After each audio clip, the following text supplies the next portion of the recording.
Olá, estamos iniciando mais um Somos Um. Eu sou o pastor Ednilson Lima. Eu sou a pastora Marilza Lima. E nós somos um.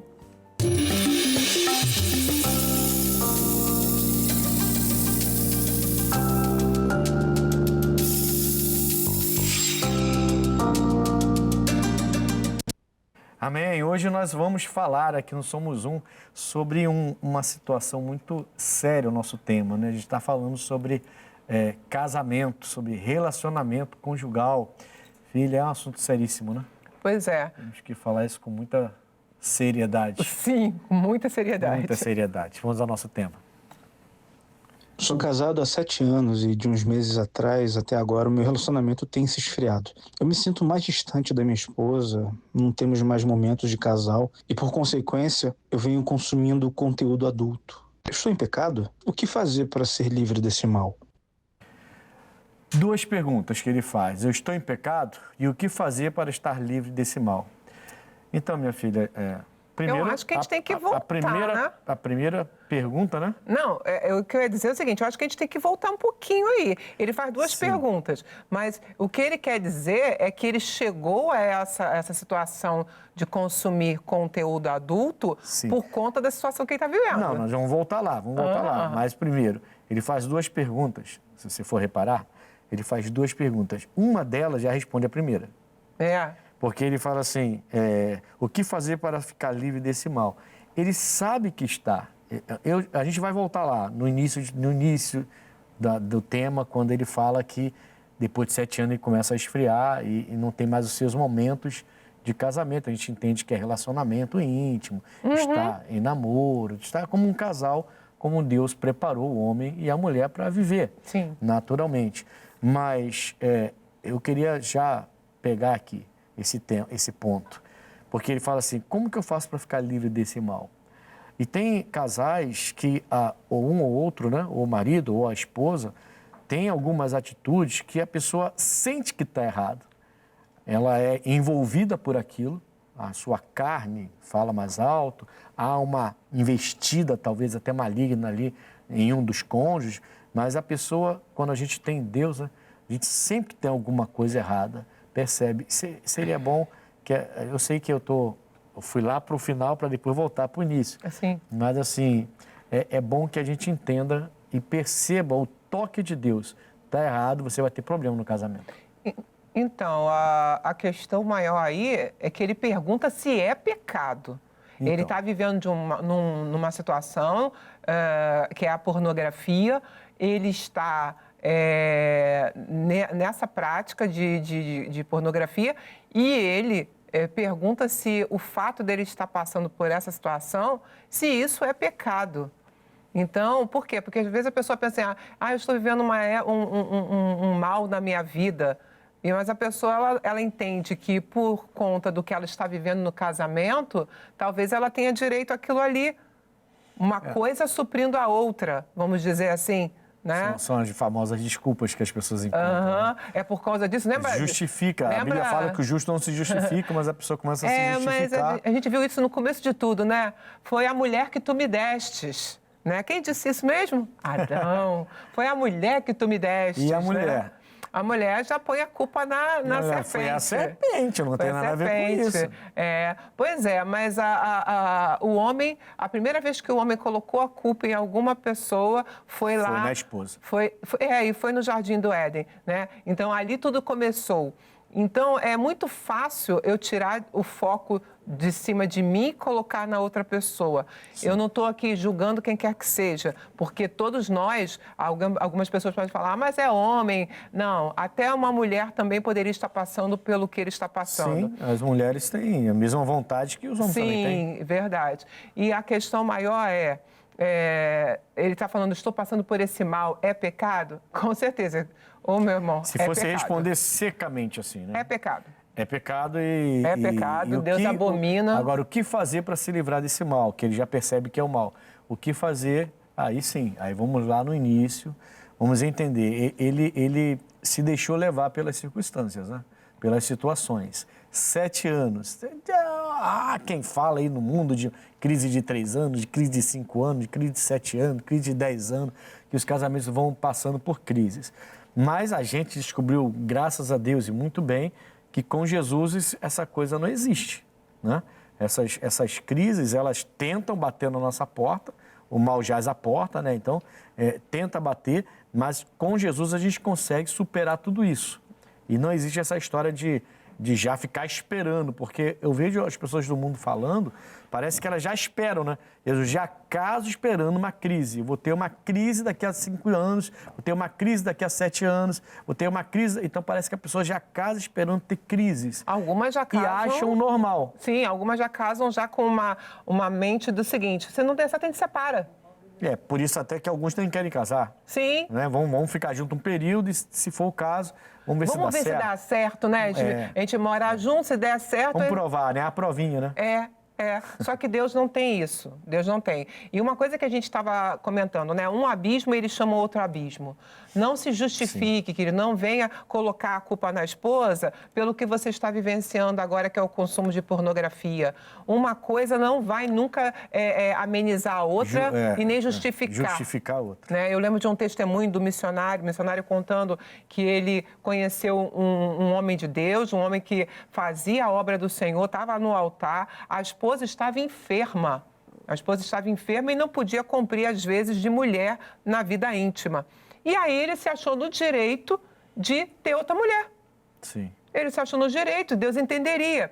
E o que foi a base para ele achar que ele não estava no pecado? Você lembra? O ministério dele estava crescendo. Mesmo com ele. Mesmo com ele nessa prática, no caso era prostituição e adultério, né? Então, olha a mente do ser humano, ele quer se justificar. Não, minha esposa não pode, então eu posso. Você vê que é uma ação maligna mesmo. Porque cauteriza a pessoa começa a acreditar que Deus vai entender. Deus vai entender. Ele fala que ele se sentia mais distante da esposa dele. Aí a gente vai falar o seguinte, tá, ele é o foco aqui, mas a esposa, será que ela não tem também Porque a gente já aprendeu ao longo dos anos que dentro de um casamento nunca tem um culpado só, né? Não. Sempre tem uma falha do outro lado também. Pode ter um que está errando mais, mas os dois estão errando. Sempre tem uma falha, quer dizer... Para ele se distanciar, ao ponto dele se sentir distante e agora está se justificando de estar caindo na pornografia e que é pecado, ele pergunta se já está respondido, é pecado, né? Mas ela tem a sua parcela, né? De culpa, digamos assim. Será que a esposa não percebeu que seu marido está tão distante ao ponto de não procurá-la mais? Isso não é normal. Não é normal. Isso não é normal. Se com mais de 7 anos não é, né? Imagine com 7 anos só de casado. Isso aí é lua de mel. Né? Tinha que estar na lua de mel ainda. Meu Deus do céu, esse pessoal não sabe o que... Isso é lua de mel. Queridos, a palavra de Deus diz assim lá em Gênesis, e ambos estavam nus, o homem e sua mulher, e não se envergonhavam. Não se envergonhavam. Essa nudez aqui, alguém pode falar assim, é porque eles estavam nus mesmo. Mas vamos prestar atenção. O casal, ele não pode ter um para com o outro, a questão do não contar as coisas, de privar o outro de saber aquilo que está no seu coração. Se você não está bem, o outro precisa saber que você não está bem. Precisa saber, entendeu? Não tem essa história, ele tem que entender, ele tem que pescar se não há, ele tem que adivinhar. Não existe isso. Existe os dois sentarem e falar, tem alguma coisa errada aqui. Sim. Tem alguma coisa errada. Irmãos, não é normal um casal que não tenha uma vida íntima tranquila, saudável. Né? Porque saudável. Deus criou o casal para ter essa conduta. Não adianta. Alguém vem falar, mas já estou há 3 meses. Gente, tem coisa muito errada. Muito errado. Tem coisa 3 meses? Muito errado. Tem coisa muito errada, né? Então, assim, no caso da mulher, se ela está passando por algum problema clínico, ela precisa procurar o profissional da área, que é o ginecologista, e se tratar. Tem que ter uma conversa. Tem que ter. Algo tá, não é só sentimento, não é só emoção. Não há comunicação. Tem algo muito errado aí. Não há. Você perdeu o interesse completamente pela mulher que você casou. Então tem que sentar, conversar, se for o caso, ir ao médico. Procura o pastor, se é da igreja, parece que ele então procura um pastor, vai orar, volta a frequentar a reunião de libertação, quando parou de frequentar. Porque tem gente que entra na igreja com crise no casamento, resolve e de repente começa a virar domingueiro. Aí só quer ir na igreja aos domingos. E está enfrentando lutas. E o inimigo está entrando e esfriando o casamento, fazendo o homem se interessar por outras coisas, como é no caso dele, se interessou pela pornografia e caiu em pecado. Né? Claramente aqui ele mostra que caiu em pecado. Volta para sexta-feira a libertação, volta, fala com ela, estamos precisando. E se é um caso clínico, porque às vezes a pessoa ela até pensa que não é. Como no caso dele, a gente se esfriou, mas às vezes é uma coisa clínica mesmo, né? Filho, eu dei um atendimento, não tem muito tempo, não foi na nossa igreja, que Deus, graças a Deus, tem me levado aí em várias igrejas para pregar a palavra dele. E numa dessas igrejas que eu fui, uma pessoa me procurou e estava nítido, era um problema clínico. E o marido já estava começando a achar que ela não gostava mais dele, que não amava mais ele, porque ela não queria nada com ele. Ela não queria nada com ele.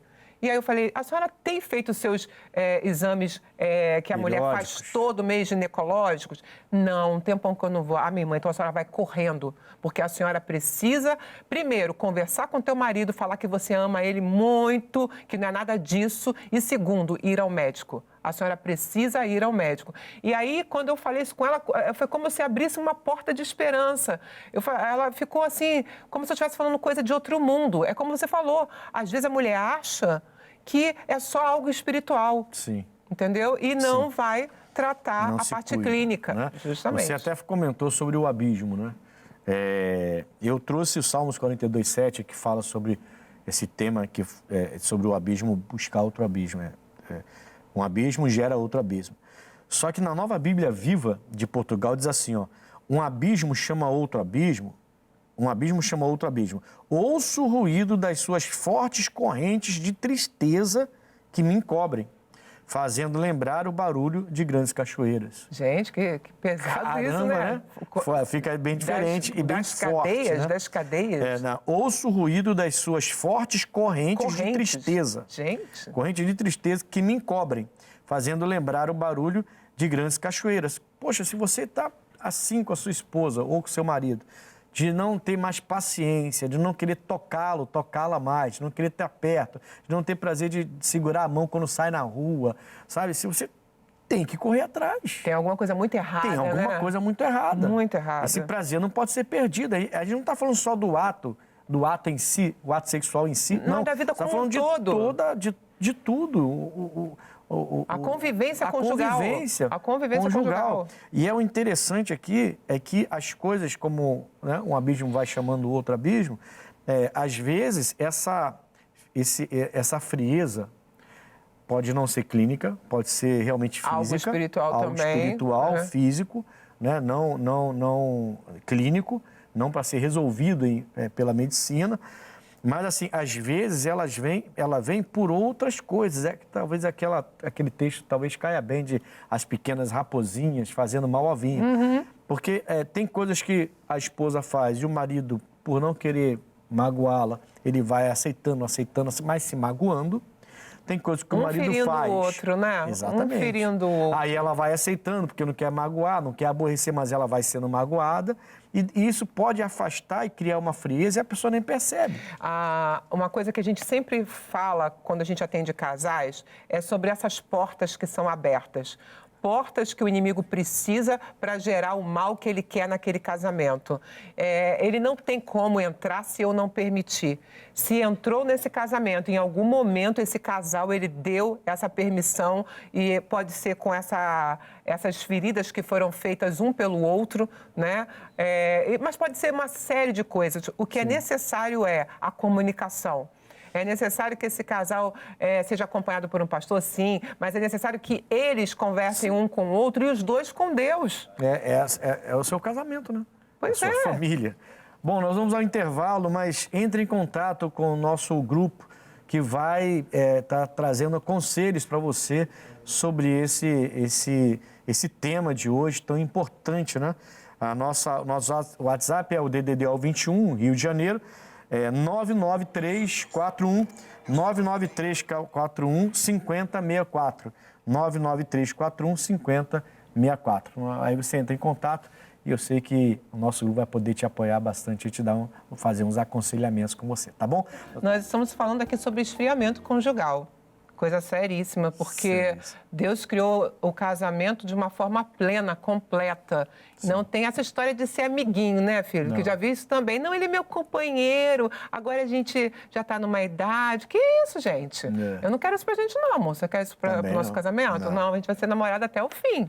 Eterna namorada. É isso aí, em nome de Jesus. E a gente viu aqui o relato, né? Essa pessoa falando aqui da situação que está vivendo com a esposa. Ele já está casado há 7 anos e ele sente que o casamento esfriou completamente. Um não procura o outro, uma situação bem chata. E ele agora está na prática da pornografia. Perguntou até se era pecado. A gente respondeu, com certeza é pecado, porque o ato íntimo ali é para acontecer marido e mulher, não a pessoa sozinha. Então, a gente respondeu isso no bloco anterior. E agora, filho, a gente vai ver o que as pessoas acham a respeito desse tema. Vamos lá? Vamos lá. A falta de respeito, de compreensão, de carinho, de atenção. É a falta de diálogo, né? Amor também, né? Vai esfriando porque acho que as pessoas vão se distanciando, né? Com o tempo vão se distanciando, vão deixando de lado, né? Falta de atenção com o próximo, parceiro, falta de amizade e cumplicidade. E falta de verdade também, de um para outro. Eu acho que é mesmice, desrespeito, falta de lealdade, essas coisas todas. Vai juntando tudo e quando você percebe já foi. Falta de cumplicidade, desconfiança em algumas situações. O esfriamento, a falta de combinação, né? Combinação. Se não andarão dois juntos se não houver acordo, não, né? Então, a falta de acordo um com o outro. Eu acho que a pessoa não se dedicar o suficiente. Conforme a pessoa se dedica, há uma aproximação. Quando ela não está disposta a se dedicar normalmente, costuma haver o esfriamento. É a falsidade, sabe? Mentiras, né? A pessoa não confiar na outra. A falta de comunicação. Quando o casal para de se comunicar, né? Aí acaba esfriando tudo no relacionamento. Bom, a gente vê que são várias coisas, né, que você vai vendo o pessoal falando, né? Vários assuntos, ciúme, maltrato, um monte de coisas, são coisinhas que vão...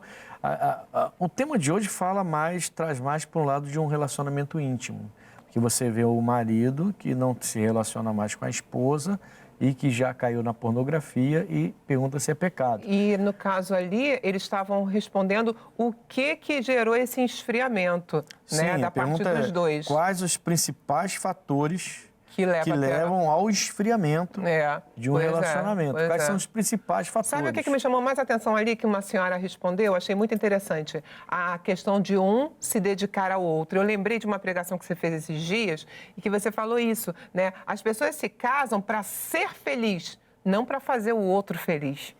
Isso seria o ideal. Né? Eu casei, eu quero fazer você feliz. E quero fazer você feliz. Eu presto atenção nos detalhes do que você gosta, né? Trazer algo para você quando você menos espera, essas coisinhas que alguns homens até acham que é bobeira, né? Apesar, eles falam, poxa, a gente já está casado, não tem mais essa bobeira, para que fazer isso? Esse protocolos bobo. Não, eu acho tão interessante, é muito normal um marido dar presente nos dias de festa, aniversário, final de ano, Natal, sei lá. Mas e quando ele faz um mimo fora de hora? Sim. Quando ela faz um agrado para o marido sem que ele espere isso, por isso. Não é data de nada, não é aniversário de casamento. São coisas pequenas que não podem ser perdidas, né? Pois é. O casal tem que fomentar isso, trabalhar isso, né? Pastor, não é apimentar casamento, não. A gente fala que é apimentar como pimenta, uma lagueta. No instantinho vai ficar todo mundo ardido ali de tanta pimenta. Aí o que a gente está falando é outra coisa. São esses cuidados, né? Um cuidando do outro. Isso é amor, né? Isso é um amor de fato. O amor não é só se deitar e ter uma relação. Justamente. Isso aí não é amor. O amor tem todo um cuidado, uma atenção que eu tenho para você e você tem para mim. Eu brinco que eu sei o dia que você está me amando mais, que é o dia que você vai no shopping de bom grado, não preciso pedir. Esse dia eu sei que você está me amando, assim, aos montes. Bom, pessoal, né? deixa eu explicar. Deixa eu explicar essa situação. Na verdade, é que eu não gosto de andar em shopping. Você não liga. E aí, quando ela fala, vamos no shopping ali que eu tenho que fazer, eu já Mas quando eu vou tranquilo, fico com ela, para ir para cá, sento lá fora, ela vai, vê o que tem que fazer, faz o que tem que fazer, vê o que tem que ver, e eu fico lá tranquilão. Aí ela fala isso, você me amou mais hoje, porque você foi de boa no shopping comigo. E ao contrário também é o que acontece. Por exemplo, eu sentar do teu lado para ver um jogo de futebol, não é eu te amar demais? É amor demais. É amor demais, não, ainda mais se for ver o meu time, porque o time dela não é o meu. Tá? Mas não vamos falar... Não vamos entrar nesse porém. Não vamos entrar nesse porém. Porque não vamos entrar nesse porém. Mas o time dela não é o meu. Ainda mais quando é o meu time. Quer dizer, e ela senta do lado e fica lá... E eu comento tudo. Não, eu comento tudo. Aí arrebentou. Eu comento tudo. Aí arrebentou. Ó, vou te falar. Aí arrebentou. Sério, sério que ela tenta, gente. Ela tenta comentar. Eu tento. Não ela tento. faz comentário. Eu olho assim e eu falo, meu Deus, ela não entende nada. Mas ela tenta comentar. E eu falei, que amor é esse? Eu faço uns comentários legais. Coisa linda, coisa linda. Mas foi falta mesmo, filho? Aí você, não, é porque não sei o que, não sei o que lá, né? Coisa linda. O zagueiro tá tirando a bola e ela tá perdendo o gol. Quer dizer, mas tudo bem, eu vejo que ela está interessada. Às vezes eu faço uns comentários legais, às vezes eu faço. Mas então, voltando aqui ao que interessa, né? Muito bom. São essas coisas. Essas coisas. Sabe, eu sei que ele se alegra se eu sentar do lado dele. Eu posso até estar no celular jogando joguinho. Aí o outro vai lá, faz uma foto. Ih, seu time não sei, não. Vambora. Mas eu tô ali. Sim, eu tô ali. Perfeito. Entendeu? São essas coisinhas. Aliás, no outro bloco a gente falou da raposinha. Cantares 2, só para não ficar vácuo, né? Nas nossas palavras. Nas nossas palavras. Cantares 2,15 diz, apanhai-me as raposas, as raposinhas que fazem mal às vinhas, porque as nossas vinhas estão em flor. Amém. Né? Então, as nossas vinhas, nosso casamento, eu paro contigo, você para comigo, nossas vinhas estão indo bem, mas sempre vai ter as raposinhas. Algo que eu faço que você não gosta, algo que você faz que eu não gosto, algo em você que não me agrada, algo em mim que não te agrada. Isso vai existir na vida de qualquer casal. Eu só não posso deixar isso parado, se tornar um assunto não resolvido. Inacabado. Sabe? Que vira um monstro, porque ele não se resolve. E ele aí fica vai ali. para o tema de hoje, né? Porque aí a pessoa pode ter numa frieza conjugal, estar afastado da sua esposa, não querer mais ter esse cuidado, esse zelo, namoro com a sua esposa, porque essas coisinhas talvez se acumularam, magoaram, feriram. E aí chega nesse ponto da pessoa achar que vai se satisfazer na pornografia e vai deixar a esposa de lado, como é o caso dele. Que é triste que isso, é muito triste. Isso aí triste. É um casamento fadado ao divórcio. Muito triste. Muito e triste. gera vício, né? Um abismo buscando outro abismo. Gera um vício. A gente vê vários artistas famosos, né? Falando contra, vários né? falando, olha, eu me viciei em pornografia. E a minha vida e a minha família ia acabar. E eu tive que... Alguns falam até que se internaram para se livrar desse vício. Se internaram. Quer dizer, é uma coisa bem maligna. É muito e que às vezes veio porque isso. as pequenas raposinhas entraram. E não foram percebidas, e eles não perceberam. Né? Não foram percebidas, não perceberam. Pergunta, então. Vamos lá. A pergunta de hoje está tremenda. Vamos a essa pergunta agora em nome de Jesus. Existem estudos que mostram que o uso desse conteúdo pode se tornar um vício. Foi o que eu acabei de falar aqui, né? É necessário procurar a ajuda de um especialista ou é possível vencer esse mal apenas no espiritual? Aí vai depender muito, eu acho que você concorda comigo, da entrega dessa pessoa, dela realmente se entregar na mão de Deus. Porque se ela se entregar realmente e se colocar na mão de Deus, Deus faz a obra. Agora, eu não sou contra a pessoa procurar uma ajuda de um especialista. Como eu falei, tem artistas aí que se internam para tentar se livrar desse vício. Sim, a coisa é muito séria. Muito grave. A coisa é muito grave, porque a pessoa ela entra por uma coisa pequena. Quando ela vê, ela já se aprofundou, virou uma coisa, desculpa aqui a palavra, uma coisa nojenta, uma coisa asquerosa, né? E ela não consegue sair dali sem ajuda. Prisão. É uma prisão. É prisão. A pessoa quer sair, o vício é uma prisão. Ela percebeu que ela agora está acabando com a vida dela, que vai destruir toda a família, que vai destruir tudo na vida dela, mas agora ela está presa. Está presa. E aí, bom, Jesus pode livrar essa pessoa. Eu creio. Mas tranquilamente. Eu creio. Tranquilamente. Agora, o importante... O que não é errado. A pergunta é se é necessário procurar ajuda de um especialista. Bom, aí vai depender da fé da pessoa. Sim. Se ela realmente está entregue, como você falou, a Jesus Cristo. Vai depender dessas coisas. Eu me arrisco, não. Eu falo com certeza. Uma pessoa, para chegar ao uso do conteúdo adulto, de pornografia, essa pessoa não está bem com Deus. Ela precisa fazer um conserto sério com Deus, se reconciliar com o Senhor, para que Deus tenha liberdade na vida dela, para fazer uma libertação ali. Gálatas 5 diz, foi para a liberdade que Cristo vos libertou. E isso lá ainda fala, logo no versículo 1, e fala que eu não tenho que voltar a me colocar debaixo do jugo da servidão. Isso mesmo. Então, é esse versículo, é Gálatas 5:1. Eu não tenho que me colocar de novo. Então, foi para a liberdade que ele me libertou e eu não posso me colocar debaixo do jugo da servidão de novo. Não vou voltar a servir a isso. Isso. Esse tema de hoje, esse homem, ele está servindo já a pornografia. Ele chega a perguntar se é pecado, mas logo depois ele fala, como eu faço para vencer esse mal? Quer dizer, ele sabe que é o mal. Ele já percebeu que não está no caminho bom e ele precisa vencer isso completamente, mudar essa situação completamente. Bom, eu queria chamar a sua atenção para o nosso WhatsApp, hein? Daqui do Somos Um, nosso grupo vai estar a postos, preparado para você entrando em contato com a gente, buscando conselhos sobre isso, oração, mas também pode procurar a gente, os pastores ou um pastor perto da sua casa. Deixa eu te falar uma coisa. Você precisa de Deus. Seu casamento está em crise? Você está numa prisão como esse da pornografia ou outro tipo de vício? Você precisa de Deus, tá? Você quer procurar a gente, vai na nossa igreja. Nossa igreja é aqui no Rio de Janeiro, é em Bangu, na Rua Coronel Tamarindo, 2030. Mas procura uma igreja da graça perto da sua casa. E se não tem igreja da graça, procura uma igreja séria perto da sua casa. Porque, assim, tem que achar uma igreja séria, hoje em dia mais do que nunca, tem que achar uma igreja séria com um pastor sério, que prega. O que é uma igreja séria com um pastor sério? Sério. É aquela igreja que prega o evangelho, que prega a libertação, que não tem medo de expulsar um demônio, que não tem medo dessa briga espiritual. Uma igreja séria com um pastor sério, e ali você vai conversar, vai receber conselho, oração, e isso é muito... você precisa dessa libertação. E também pode nos procurar na mídia, né? Nós estamos ali no Instagram, pastora Marilza Lima, e o pastor Ednilson, ele está como PR.Ednilson Lima. Você pode ali pedir oração, colocar o nome ali, nós vamos estar colocando diante de Deus. E coloca ali também alguma sugestão de tema aqui para o nosso programa, que a gente vai dar toda a atenção a você em nome de Jesus. Graças a Deus. Bom, estamos chegando então ao final de mais um programa Somos Um. Amigos, que Deus abençoe, fiquem na paz de Cristo em nome de Jesus. Em nome de Jesus, Deus abençoe. Glória a Deus.